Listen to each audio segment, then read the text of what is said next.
Hello and welcome to the Alexandra Wenman Show. My guest today is psychic medium Stewart Keeys, and I'm so pleased to have him here because this is about the third time we've tried to schedule this interview, and finally, now that we're out of Mercury retrograde, he's here. Stewart, thank you so much for joining me today.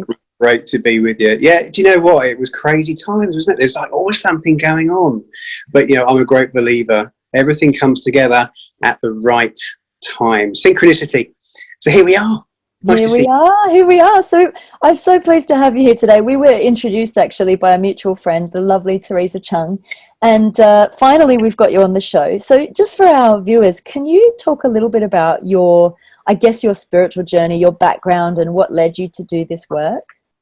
Yeah, I mean, absolutely. My life in what I do, it started off very, very young, 6 years old, when my mum started to notice I was perhaps slightly different from the rest. There were 7 of us, and I come along as the 7th. And we had this house, brought up in a very humble upbringing, in a council estate, and we lived in this house, but it happened to be haunted. So I would be picking up on these things, and for some reason, all focused on me. Don't really know why. Now I know why. It was like, well, you know, what is this about? And it kind of was a bit scary, but, you know, I was picking up on things. I tell my mum things, and she would just kind of soothe it over and just, you know, let it be and kind of normalize things, I suppose.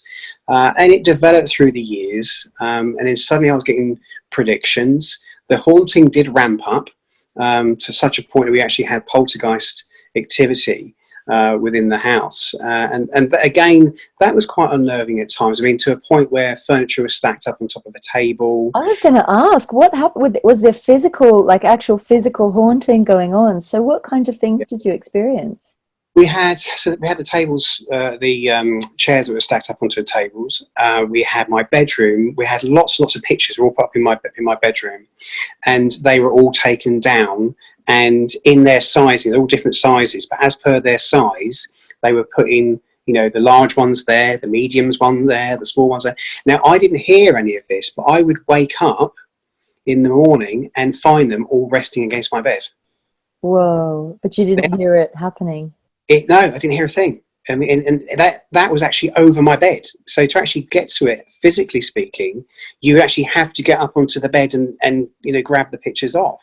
So it certainly wasn't going to be anybody else. And then we had this time of I kept hearing my mum's voice, and she would be calling me, and I would actually get out of my bed and go to her bedroom, but she was fast asleep.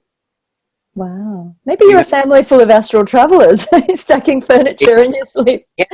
Oh, it was just crazy times, you know, in that house. But my mum, you know, she's very much on a spiritual road as well. My dad, love him, my lovely, gorgeous dad. But, you know, he's as psychic as a house brick, you know, so he had no idea what was going on. I don't think he probably wanted to know what was going on, really. He probably wouldn't have wanted to talk about it, really. It's like, yeah, you know, let's ignore him. You know, he's and of course I had a Catholic upbringing, and a Catholic upbringing, this sort of thing was a big no-no. You know, so going to... We've got so much in common, my dear friend. Carry on. Sorry, I don't mean to butt in, but I love the synchronicities. It's quite nice talking about it, actually, because I can go back and I'm kind of reminiscing. And, you know, we need to get talking about things. It's stuff you've forgotten about. You know, I'm just kind of going back on those times, and brought up, you know, in an Irish household, Irish Catholics. Sent off to an Irish primary school, a Catholic primary school, and with a nun. My God, she was scary. She was frightening, that one. I'll tell you about her in a bit. And then going through to secondary school, which again was, you know, Catholic. And but this nun, she would leave the room, and she'd have to go to another office or, you know, another room somewhere. She'd say, "Kids, there's an angel in the corner of the room. If you move." And what would I do? I'm like this, I'm moving, I'm trying to get this. And one day she came in and she clipped me around the ear. Now, even then, teachers shouldn't have been doing it. You know, we're talking back in the 80s. She clipped me around the ear and she said, "The angel told me that you were moving." Now, she would have had to go down a long hall. She would never have seen that. I remember that freaked me out. And that was the last time I ever messed about with Sister Mary Patrick. Oh my God, psychic Sister Mary Patrick, I think. She was awesome. She was great. So I went through this whole upbringing, with this thing, not really knowing what it was about, but having the support of my mum there, but also scared of ridicule, scared of, saying things at school or, so it was kept very much under wraps.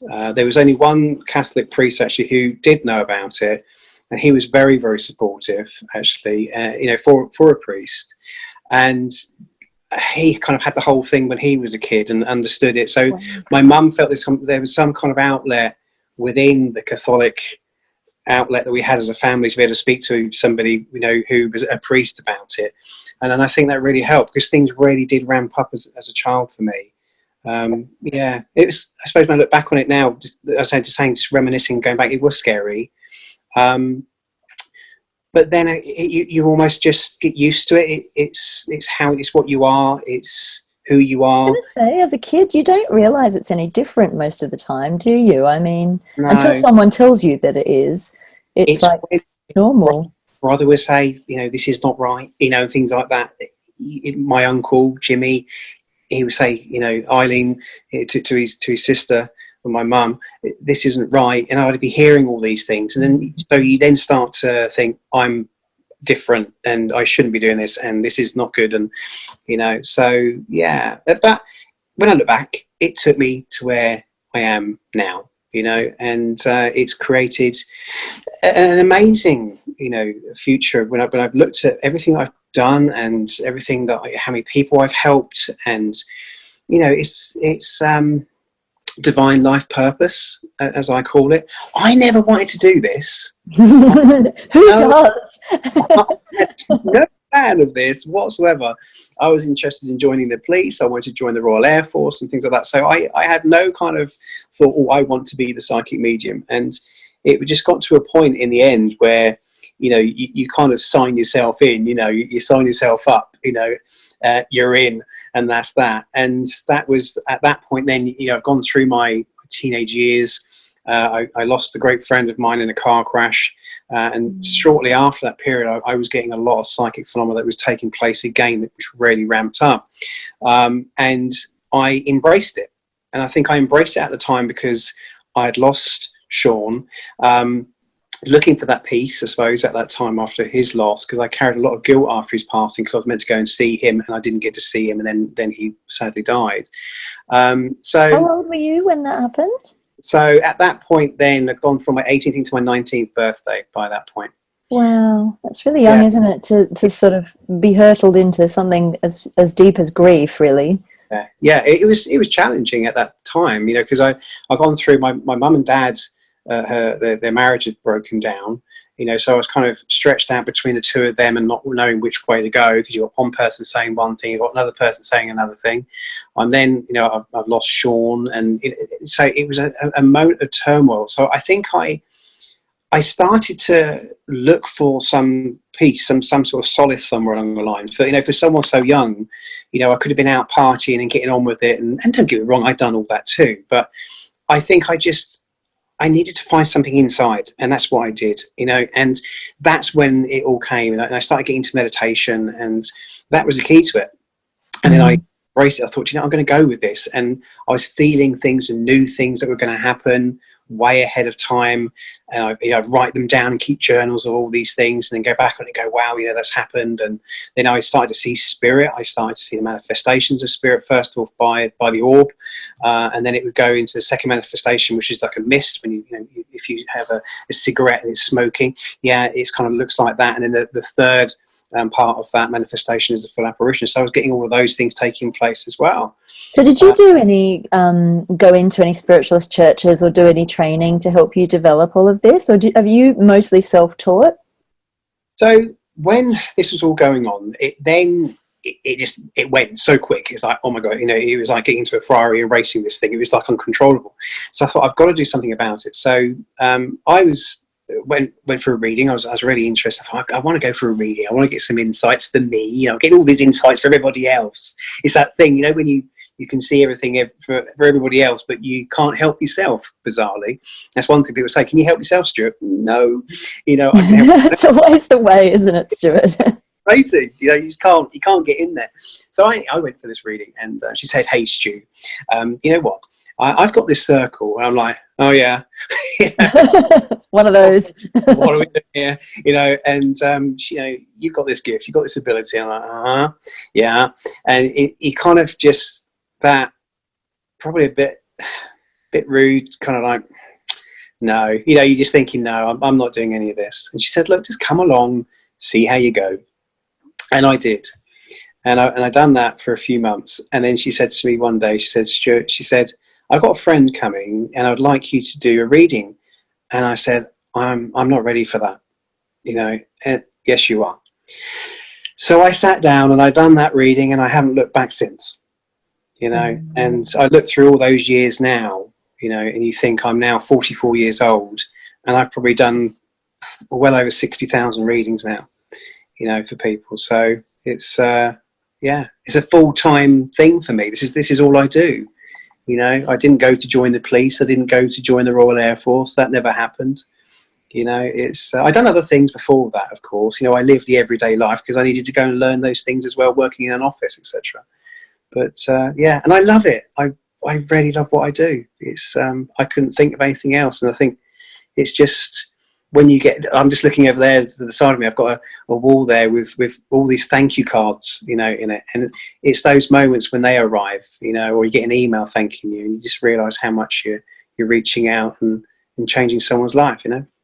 It's beautiful, isn't it? I always think mediumship, especially, it's like having a telephone to heaven, or a Skype to heaven. You can actually help people connect with those that are on the other side that they might not otherwise realize they still have that connection. It's beautiful.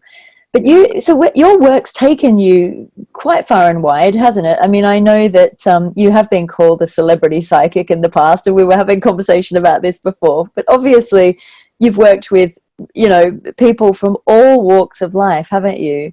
Yeah, and I think that's the beauty of it. That everybody's in the same sort of situation. That they all need that little bit of help. They all need that little bit of guidance.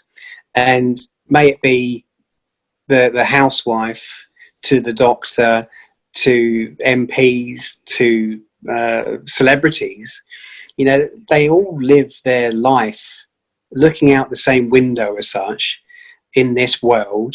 They all live in their own little world within this mind, but they all need that little bit of help and guidance.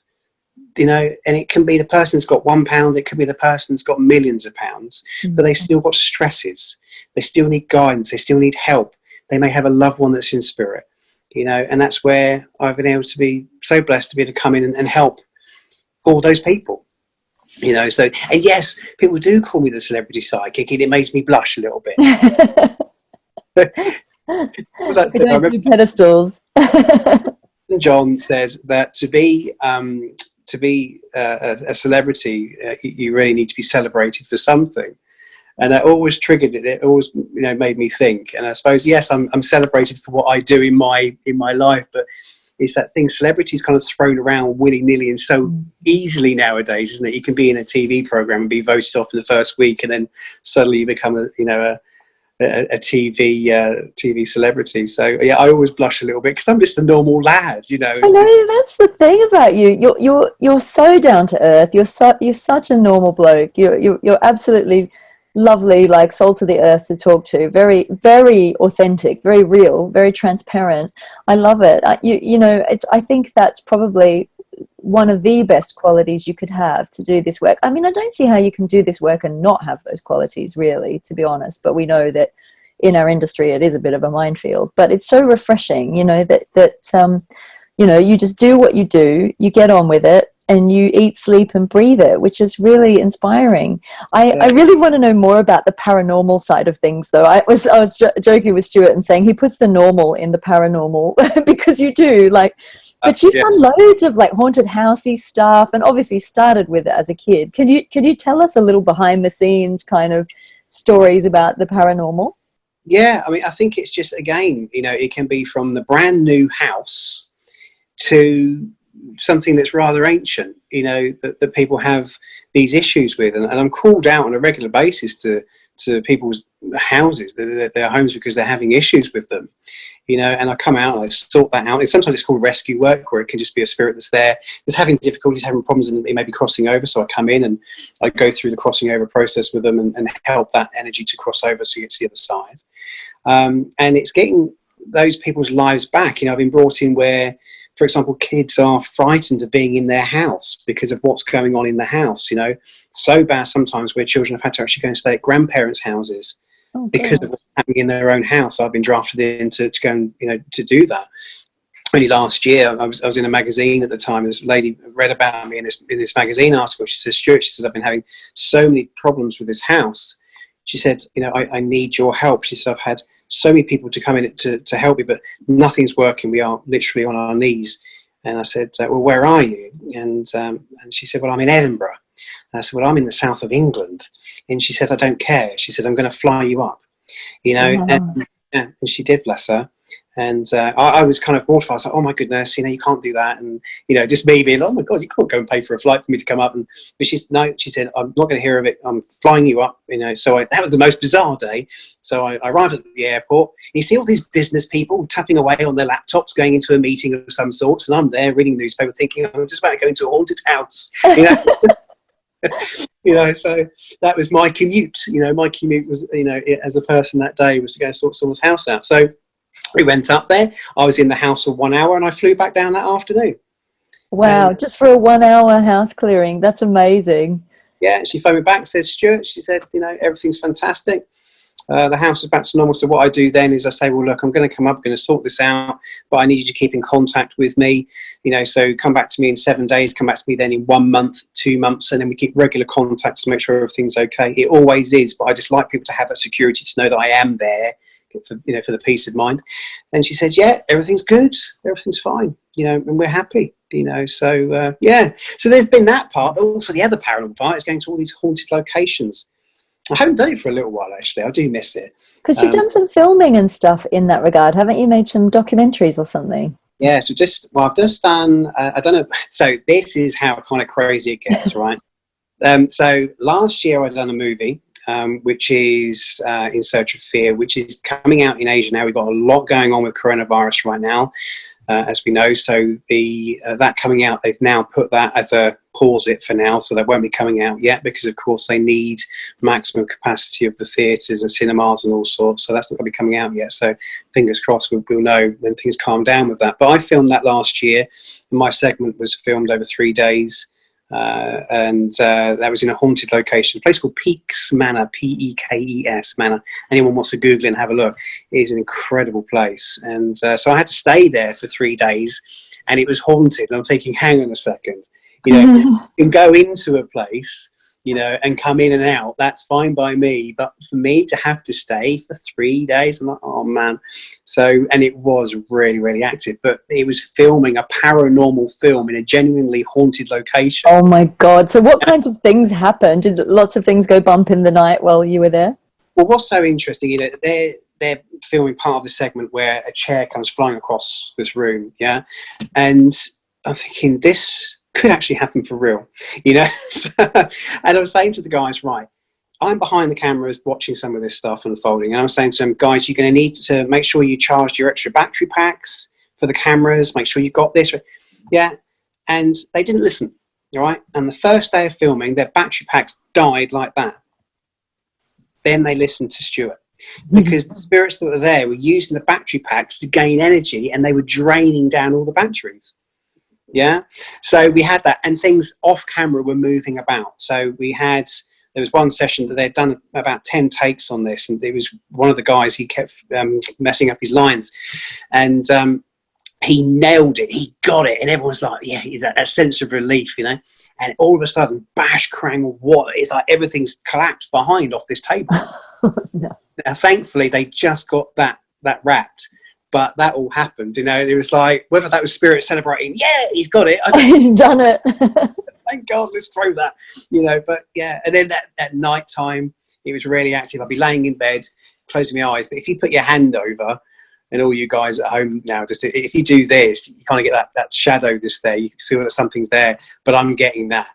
And I'm Oh like, God! So somebody's leaning over you, kind of no, looking at you. I Yeah. think when I get to bed, these were long days. You know, those days. My first day of filming was 17 hours. My second day was 17 hours, and the last one, 21 hours on set.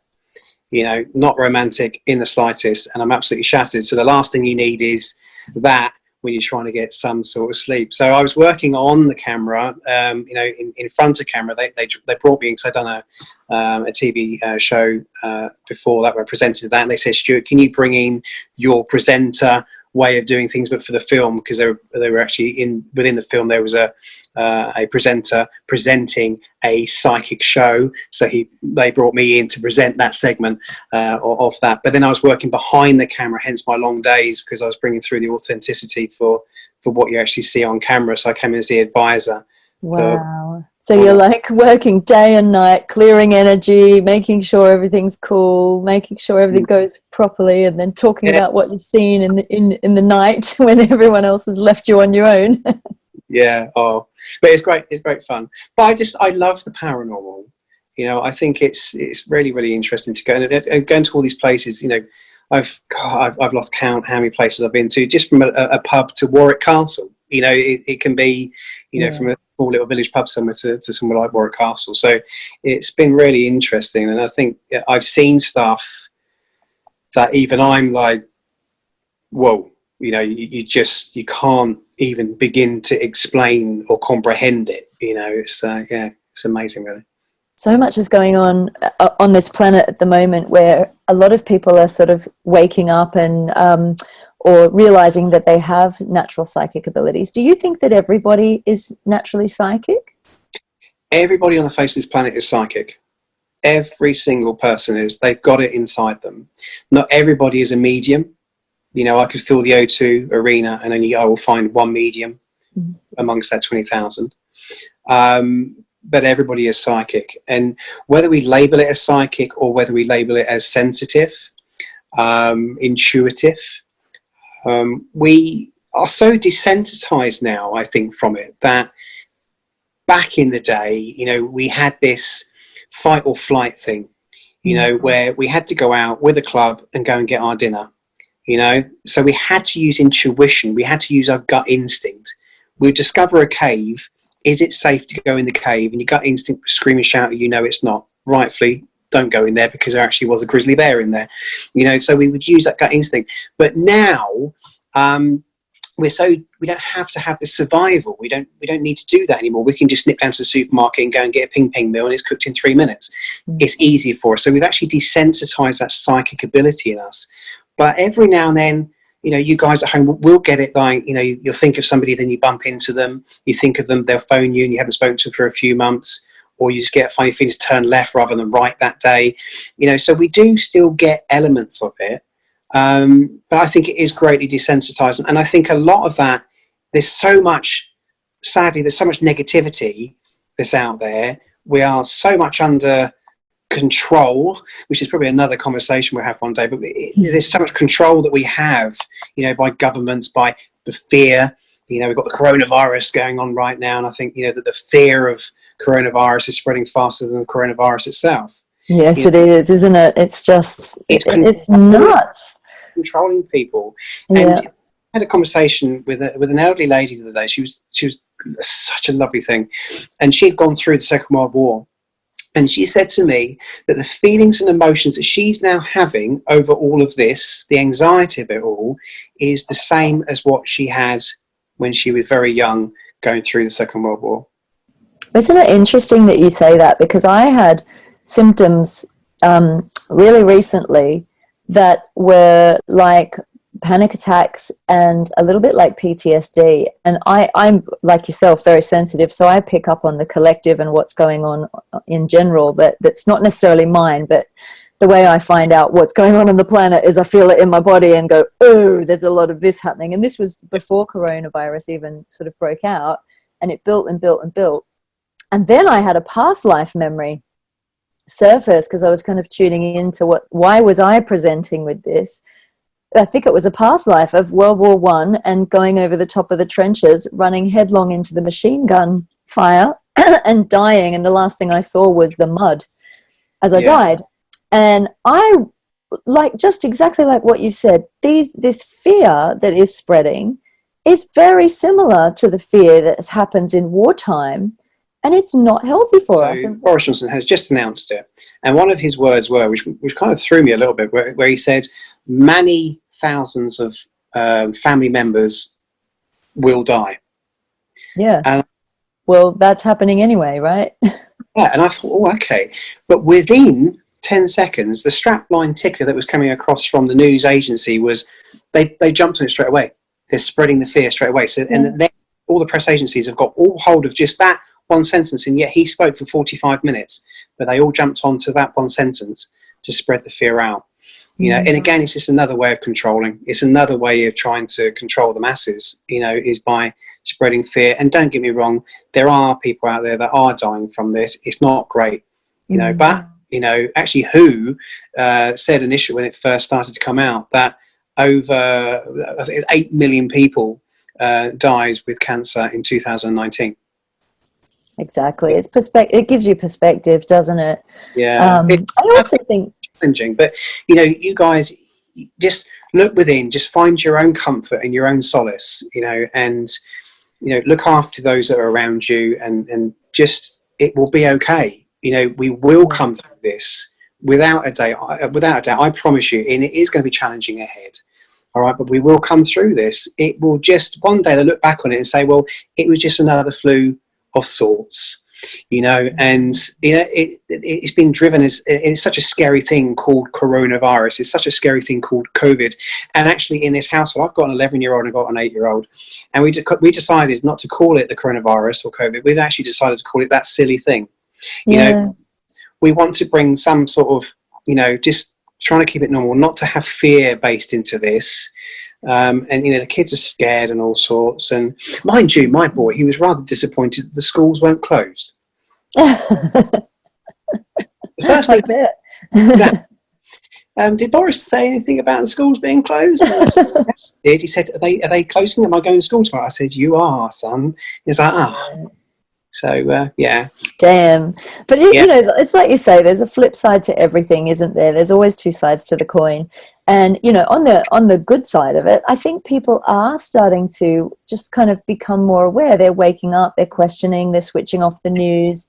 It's part of the mass global awakening, I think. And unfortunately, we live in this realm of duality. So sometimes it takes a big shift to make a big shift, doesn't it? A big wake-up call.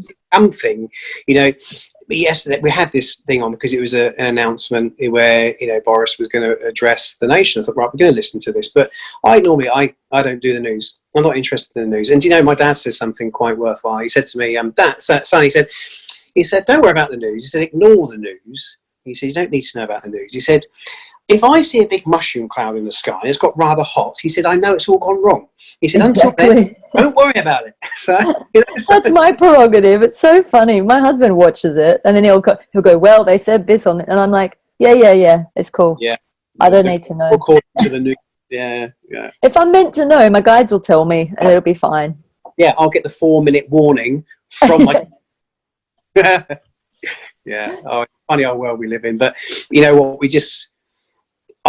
my way of just keeping myself uplifted, you know, I have my routine every day. I come down, and I'm not expecting everyone else to do it, but you know, I come down at 6:30 in the morning, I do my meditation, you know, I put my music on, you know, I start seeing my clients from 10 o'clock. You know, before then I've got the Rolling Stones on, or you know, a bit of Michael Jackson, you know, whatever it might be, just lifting all the levels up. You know, I live with comedy.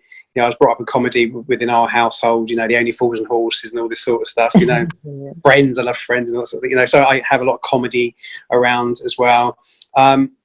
Just keeping that vibration up. And my other thing as well is just giving gratitude for everything you've got. You know, if I go and take the dog for a walk, you know, I'm spending a good bit of time just giving thanks for everything that I've got in my life. And, you know, that can just be the simplest of things to the bigger things. And you know, there's that great book out there, The Secret, you know, and if people get into The Secret from Rhonda Byrne, you know, it's it's strong stuff, you know, and I think we can change our lives by that. And I think it's ever more important right now to tap into things like gratitude and thanks and that little bit of prayer. And I don't mean that from my Catholic upbringing. I mean, I still do pray every now and then. I'm not a great believer in the Bible. I think that was just a book of rules that was created to keep everyone in check. But I do still pray, you know, and that gives me my peace and solace. But you don't have to pray to something that, you know, you perceive as being higher. You know, you just give thanks and praise to universe, or, you know, pray to your angels. You know, I love my angels. I love my angels too. Pray to love. Pray to love that. Yeah. And my favorite angel is the parking angel. Everybody ask the angel, have you ever done it? Always. Yeah. It can fill up your fuel tank too, you know, when your fuel tank's running low. No.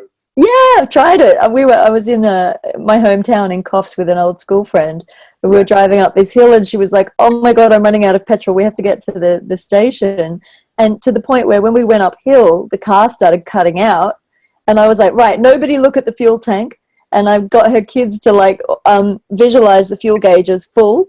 And I went, "Right, angels, fill up the fuel tank." And the car then started to work properly again, and we made it to the gas station. It was amazing. You saved myself thousands. Yep. Oh, it's great. They'll stretch it. Running on fumes, angelic fumes. Oh, bless you. No, it's scary when you do that, isn't it? Well, I remember my dad, right? Going back to my dad. I love my dad. And my dad, when I was a kid, he used to do this thing. We used to go on these journeys, yeah? Of go off for the day. And sometimes just go for a drive. I don't know if you've ever done that. Just go out, get in the car and go for a drive somewhere. Yeah. My dad would go, and he would start pumping the gas a little bit. And he'd go, it make the car just go like that. And my dad's going, "Oh no, we're running out of petrol." And my mum, Eileen, should be going for the river. "Oh, Richard," doing it as a wind up, you know. And I'd done it to my wife only probably last week. And I was going, "Oh, something wrong with the car, babe. I don't know what's wrong with it." She's looking at me. She wants to kill me. See, I'm a silly sausage, really. And that's the other thing. Yes, I am a psychic medium. But part of it, you know, we talked about earlier on of trying to keep it normal. And I've always had this thing of, you know, demystifying mysticism. You know, I'm just this normal guy just doing this extraordinary thing. But if you bumped into me in the supermarket, you'd never know what I did. And that's what I like. I just like to keep it just normal, you know, and presenting it just as being normal. And I think that's what it's about. There's lots of far out stuff out there, and I think that can be a little bit too much for people sometimes. So I'm the boy from next door, keeping it real. It is keeping it real. It's amazing. Well, Stewart, how can people learn more about you? I mean, obviously, I think you've been published quite a few places, haven't you? And you've been on TV and all kinds of things. What are some of the best ways people can find out more about what you do? You can got my website, which is www.stewartkeys.com. So it's STEWART Keeys.com. I've got my Facebook page as well, which is facebook.com/Stewart Keys Psychic. So that's the two main platforms where people can reach out to me, and people that contact me through there. I love to speak to people personally myself. My wife's always saying, "I'll do your calls, I'll do your emails," and I'm like, "No, I'm not having that." So I like to respond to people personally myself. So if someone sends me a message, it'll be me that comes back to you. It's like a one-man show, isn't it? You wonder how you juggle it all. It's like spirit helpers, spirit PAs. Yeah, I think so sometimes, and I do manage it. I don't know how I manage it, but I do. And so even Dee's mum said, "Oh, I do all your stuff." She's retired PA of, you know, 30 odd years, you know. So I do it for you. But I just like to have that engagement with people personally. I think that's really, really important, you know. So so reach out, get in contact, be good. It's really nice. And what have you got coming up? What are your plans for the future? Can you see it?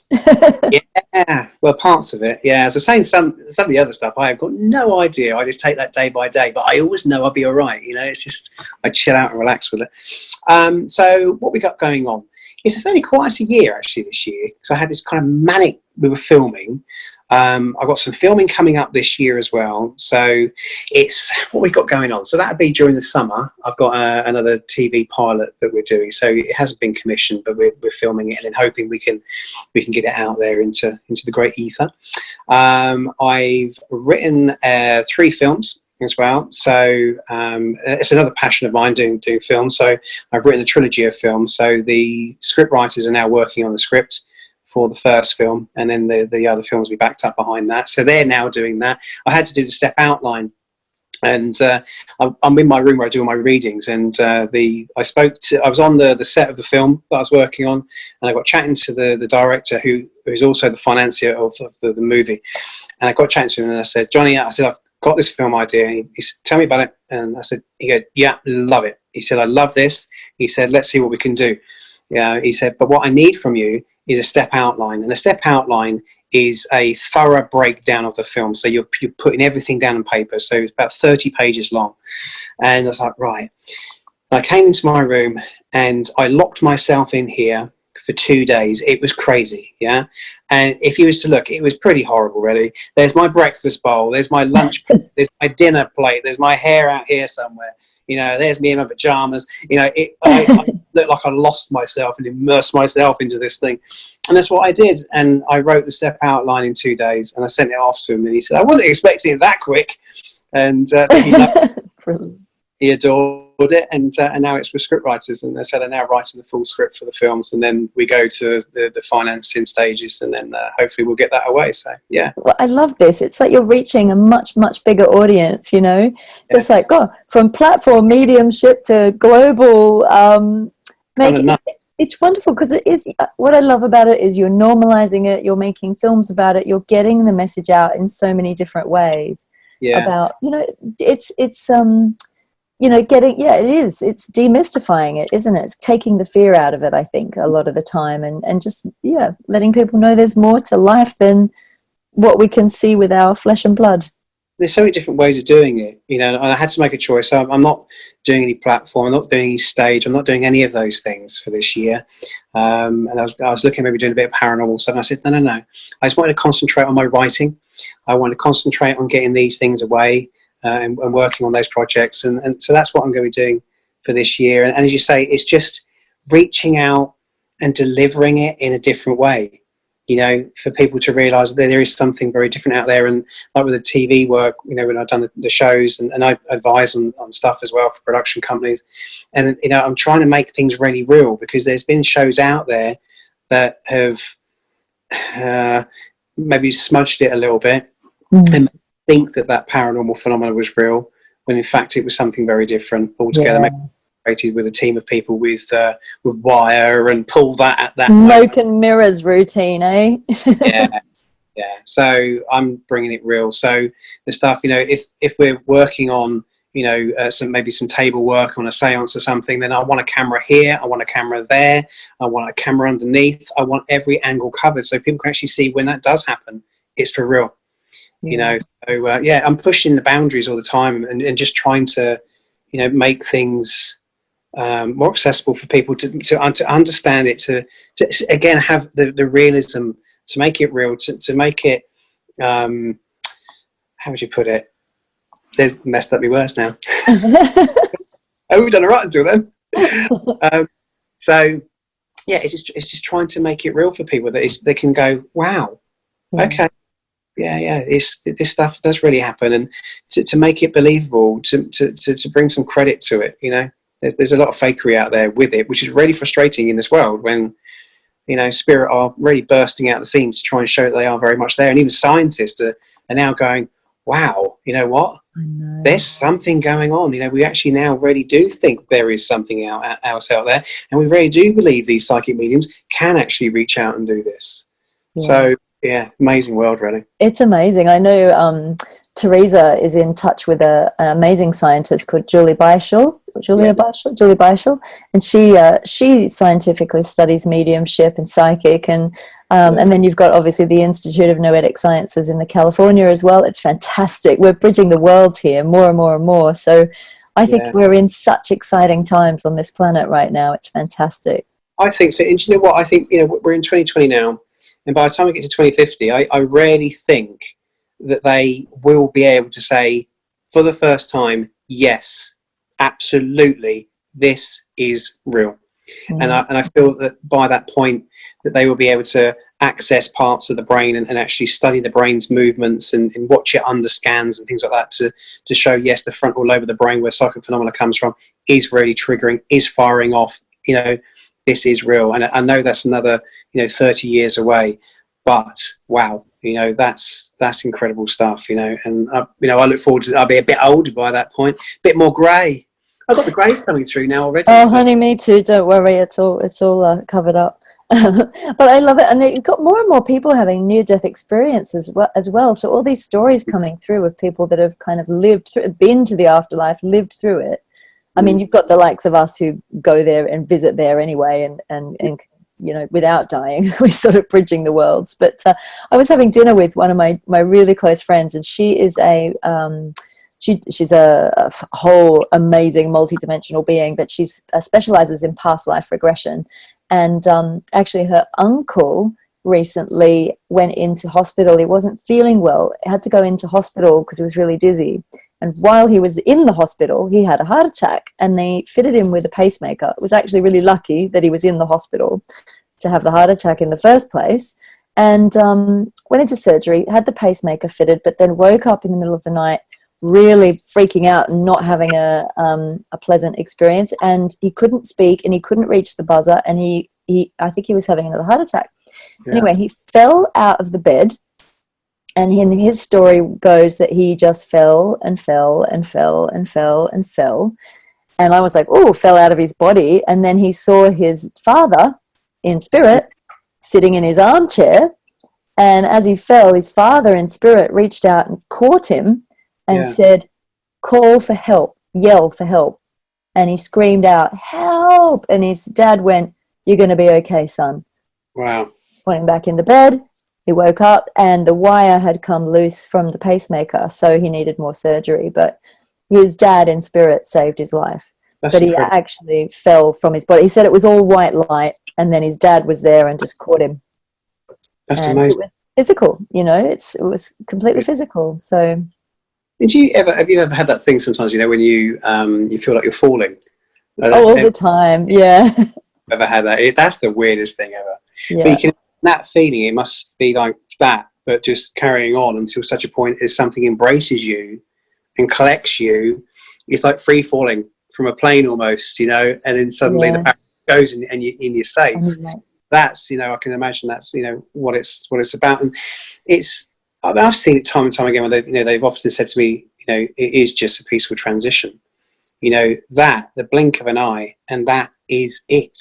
That's it, isn't it? I mean, when you come, I've had I'm sure you have too, Stuart, like loads of experiences of being out of my body. And like, I remember waking up one night and I was like, thinking I was lying in my bed, but my feet were doing this in midair. And I was like, oh, where's the bed? I realized I was hovering about this far above my body, just like asleep there.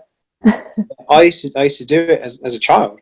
Yeah. I used to just literally to hover by that much, and it was almost like having. The best way I can explain it is it's like having a floating air system underneath. Yes. Feel it, because my naturally, if you do that, your fingers, your hands will fall to the side, and I could Quite feel. brilliant. Could feel the wisps of air underneath. It was almost like something had gone underneath. Like a hovercraft. Yes. It was like that. Yeah. I had that time and time again. But I often hear do you hear the roaring in your ears? Like there's like a whooshing or something that happens in the ears when you know you're about to leave your body. Yeah, part of that is all your clairaudience that's kicking in at that point. So you're going into spirit, soulful self. So your clairvoyance, with the French words, so it's clear sight, your clairaudience, your clear hearing, and your clear sentience, which is your clear feelings. So all of those at that moment of coming out are all kicking in, because that's actually your true existence. That's what you really are as a spirit. Essence, so it's all kicking in instantaneously to prepare you for that next stage. But you've still got the cord that's there saying you're not quite yet. No ticket for me. I do believe that we're actually if you reach a certain level of mastery, you can decide when you do want to leave. I think there was a monk. I remember hearing a story. There was a monk who announced actually that he was done with his time on the planet, and he was choosing his death date, and he was just going to step out of his body and go. And then someone came up to him and asked him to delay it for another week because they had something else going on that they needed him to be present for. And he was like, yeah, cool, I'll do it. And a week later he was gone, and he was in spirit.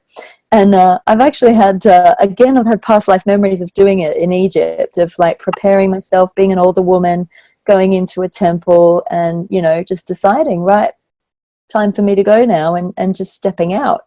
I mean, you kind of, that must be the most peaceful transition of all of them, I think, when you just go, right, think I'm ready, step to the next level, and off I go. Oh, I think you're frozen. Did I lose you there? Did you leave, Stewart?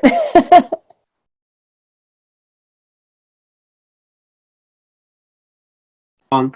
How funny. That was hilarious. I was in full flow when we froze. Stu? No, I've lost you. Maybe and do you know what? It's 14:14 as we're filming.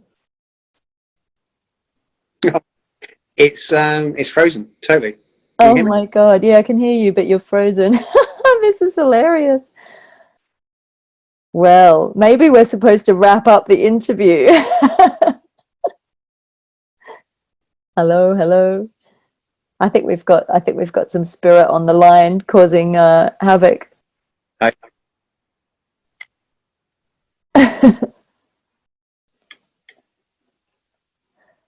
This is hilarious.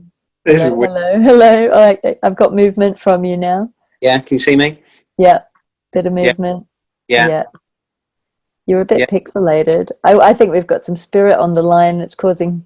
I think we have, yeah. Yeah. Interestingly, before we said it, my hands went freezing. My hands went cold. Well, I'm wondering if there's if there's like a message that we're meant to be bringing through while we're on here, like someone's trying to get a message in. It's not that. I'd love to say it's that, but it's just, I think it just, for some reason, I think when we were talking about, you know, that moment of, you know, of that passing It's and connection. It's like we got a taster of it, didn't we? suddenly they really drew in. But yeah, that was intriguing for a moment there. Yeah, it was. It was like, oh well, it's like a pause in our viewing to bring you this important message. I'm wondering if there's any other questions I need to ask you then, if we're not, if we're not. But I think it's just a piece of evidence, isn't it? It's just an example of what can happen when spirit's around. The electronics can malfunction, the energy can, they utilize the energy, don't they? You know, I was saying to you earlier on when I was doing the movie last year that I warned all the guys. I said they will play with tech. Yeah. All right? In this house, before we came on to do this, you know, the bulbs were gone. You know, this is my room where I do my readings, and the bulbs go. Spirit will come in, and they literally will burst the bulbs. You know, it costs me a fortune in bulbs, but they do that because they're using that energy. And I think at that point we were talking about all that, and they've gone, yeah, wow, you know, yeah, we're really interested. And that surge of energy just came through, and it will cause havoc to the tech that we've got around us. So it's interference, basically. You know, that's basically, yeah, like a TV set back in the old days. You used to get that interference sometimes. I remember as a child, my dad we'd be watching football, my brother or something would say, Stuart, just stand there with the aerial. Tune in. Up on a chair, don't move.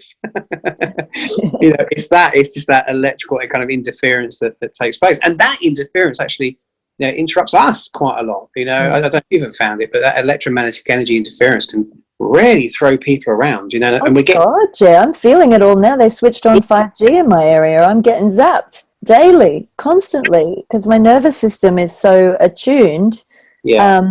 That it's like you know, when you can feel your subtle vibration normally when you're doing spiritual work, well, it kind of feels like that, but times 100, and then it's like my vibration I just start buzzing inside my own skin, and then you can't turn it off, you can't ground, you can't shut it down, and then it's really hard to distinguish between what's my vibration and what's the energy of this electrical, like, or EMF current. So it does make you wonder, and not to get too deep with this, you know, but it does wonder the reasons behind we all have to take on 5G.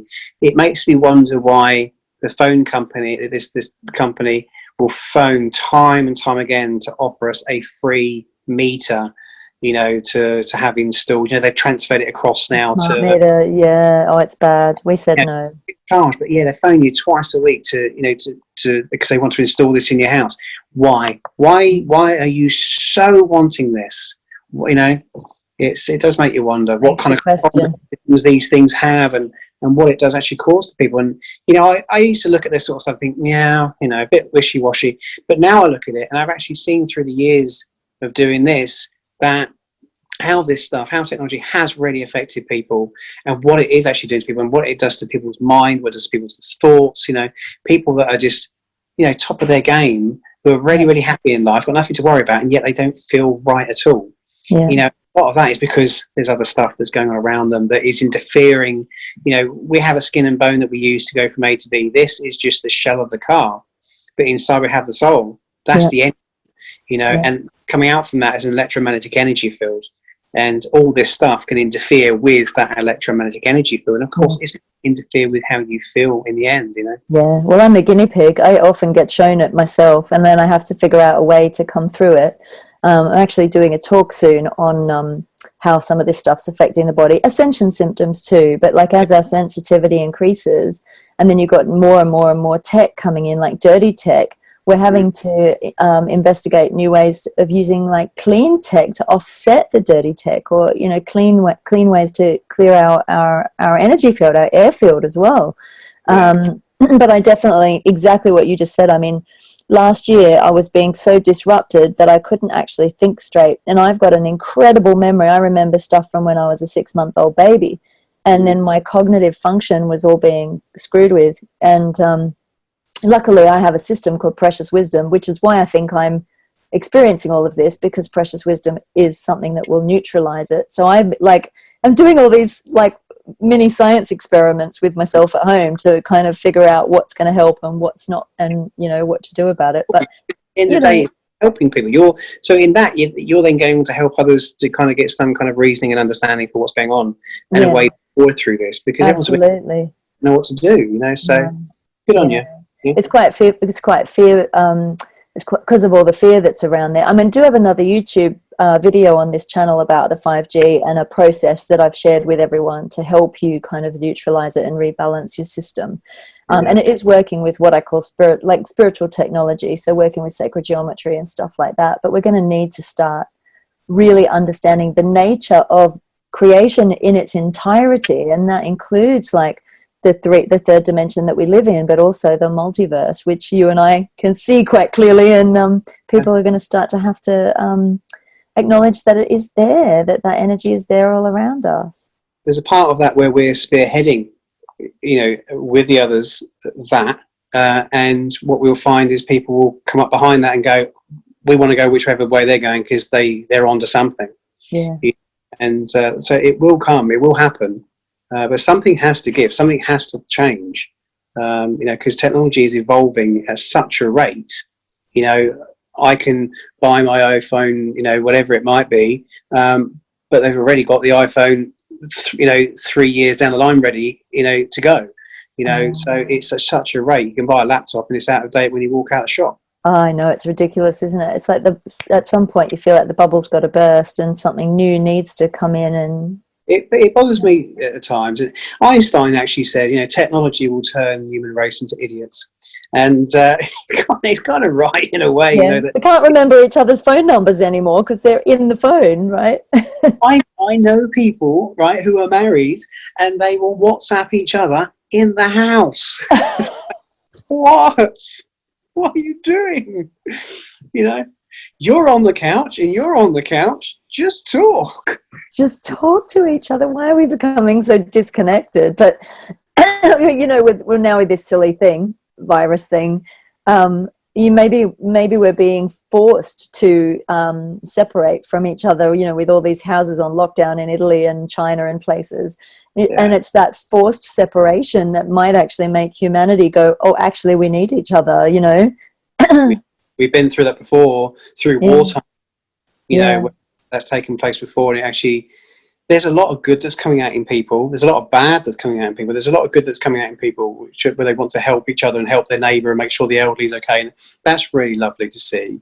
I think we are going back to roots. Yeah. With it, you know, it's making you take stock and realise what's important. Absolutely. Realising that, you know, material isn't important.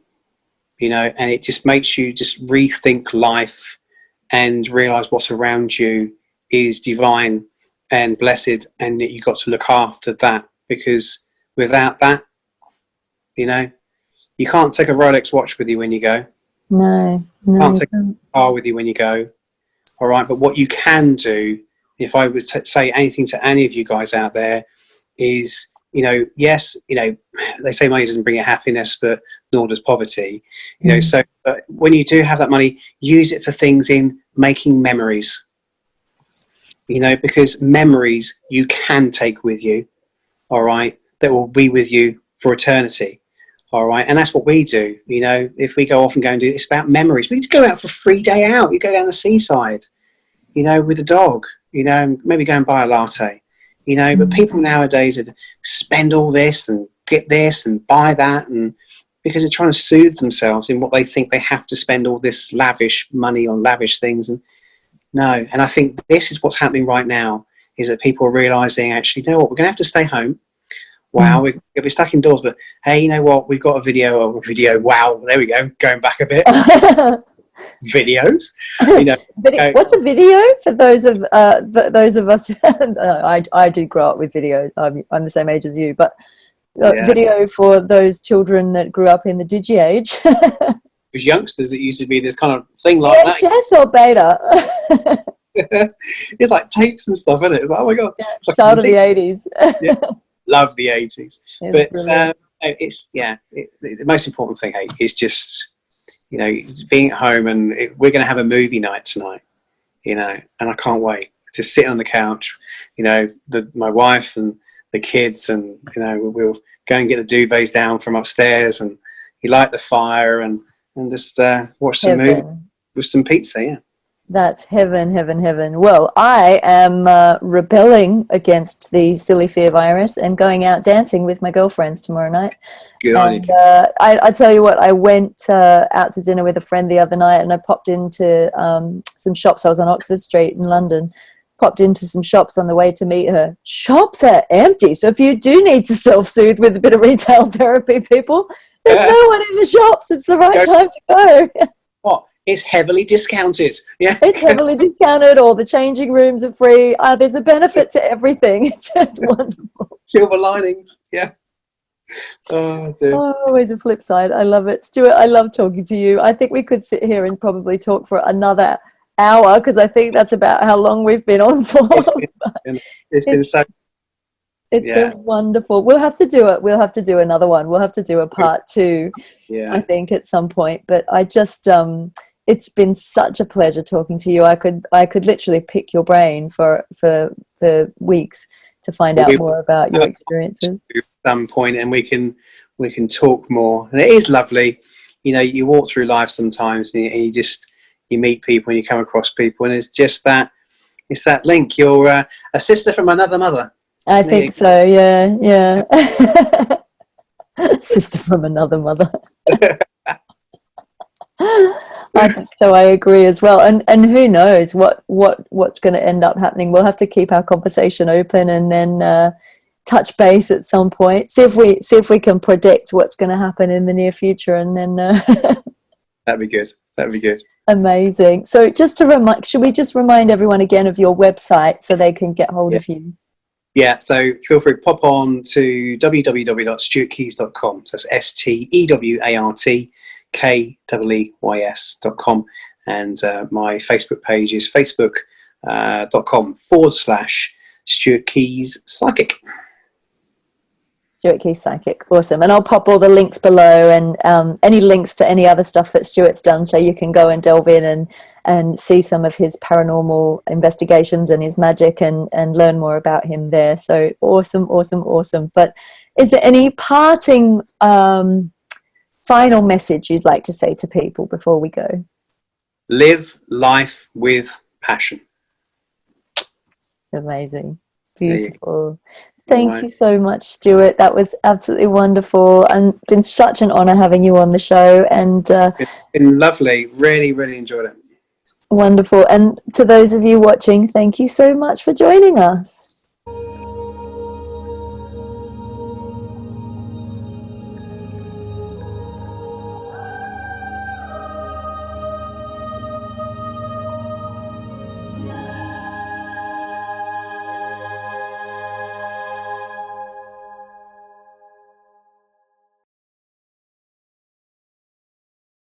Thank you, guys.